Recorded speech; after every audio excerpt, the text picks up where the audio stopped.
Dorsal is all separated because you want to see inside of it. Okay, and then we get these fan-shaped muscles called serratus anterior or serratus ventralis. On the back, you call them serratus posterior or serratus dorsalis. You see these are all fan-shaped? If I remove all this, you can see it.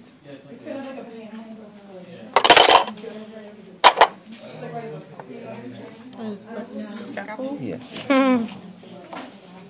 See?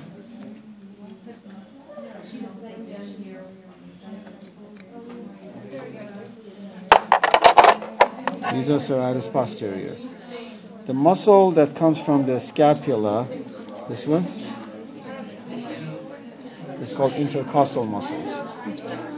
That separates serratus anterior from serratus posterior.